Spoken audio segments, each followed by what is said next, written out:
Jayalakshmi's training. There were a number of differences in the traditions followed in your dad's house at Bommeparthi compared to the traditions we were following at Mekedatu. You know the short-tempered nature of your dad. I am his second wife. He accepts each day as it comes. He enjoys eating special meals one day if they are available and be ready to starve the next day. Your dad's relatives are all learned scholars but somehow never get along with each other. The villagers of Bommeparthi are uncivilized. They are mostly illiterate. Compared to Mekedatu, a village with gypsies, Bommeparthi is a bigger village, but there is no difference in the behavior of the people. I was spoiled at home. I had not learned to do any housework. I liked to spend my time in meditation or wandering about in the forest. Sometimes I used to sing songs when I was on my own. Not knowing the local language Telugu was the main hurdle I had to face in your dad's house. I started my married life under these circumstances. The first thing I did when I entered your father's house at Bommeparthi was to stop my pujas and japas. The only puja I performed every day was the Tulasi puja. I helped your dad in his spiritual sadhana like his Upasanas, Japas and Santarpanas. The next thing I did was harmonizing the relationship with the family of your dad's first wife who had died. During this process, I had to even face the fury of your father. Gradually, we made the members of both the families exchange visits. As a result, Nanjundaya, your stepbrother, started visiting your father frequently. As a matter of fact, he prefers now to stay at this house more than at his grandparents' house.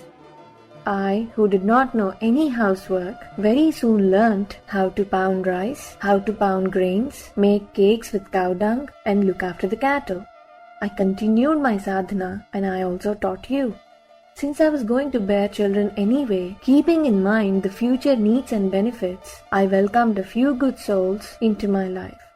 Your dad had no clue how to manage his finances. I had to be his assistant and look after the money matters. On occasion, he would fly into a rage if he thought that I was being in charge of the funds. I had to be very tactful. Now, he has reached a stage where he is financially on par with his brothers. I have kept the jewels of some of the ladies of the village for safekeeping. In the past 12 years, I have not been accused by anyone of any wrong conduct. By remaining a housewife in the village and making sure that I did not exhibit any of my yogic powers, I somehow managed still to help the villagers in every way that I could. The avatara of Datta will continue this task in the years to come. Initially, when the Adi Guru entrusted the task to me, I was not at all sure that I would be able to fulfill it, and I expected it to be a very difficult task. But after entering the scene, I have learnt the benefits. I have realized how intelligent our ancient rishis were in incorporating dharmic principles in all the dimensions of day-to-day life. I approached every job that I undertook in my household chores as sadhana. Washing the dishes, cleaning the bathrooms and the drains, everything was a form of upasana. I wondered why others consider such tasks as a hindrance to their spiritual pursuits. When one enjoys doing sadhana, it brings immense joy. It's a pity that the human race is forgetting the fact that the Lord has established dharma as a form of yajna. Managing the family is also Swadharma. It is a yajna. Hence, I consider every item starting from a saligrama to a broomstick as worthy of being a tool in the performance of the yajna. I have also received the fruits of my actions accordingly. I realize that others are making a mistake in the way they approach their sadhana. I am aware of the question that's troubling your mind. You are wondering, who is there to watch what you do and to appreciate it? The first principle to remember is, I am not working to receive appreciation from others. If that desire is absent, then what is the benefit if others observe and appreciate your work? That should not be one's concern at all. Suppose there is an expert swimmer and he is showing off his skills at the seaside. Observing the expert in action will not help one who's caught in a whirlpool and doesn't know how to swim.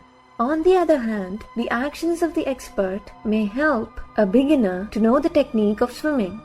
The display of his skills would benefit two kinds of people that might be watching him. One kind are beginners interested in swimming.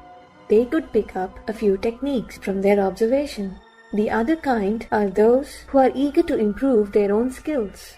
Similarly, a few good sadhakas who practice a little bit of yoga themselves would be looking for an expert in yoga and yoga sadhana. If we help 100 souls, each of those souls in their turn would be helping another 100 people in need.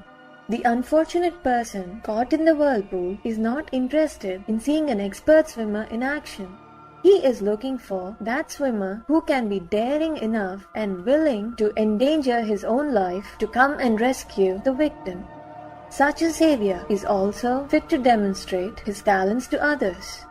This world needs such daring sadhakas. They should know what real hardship is.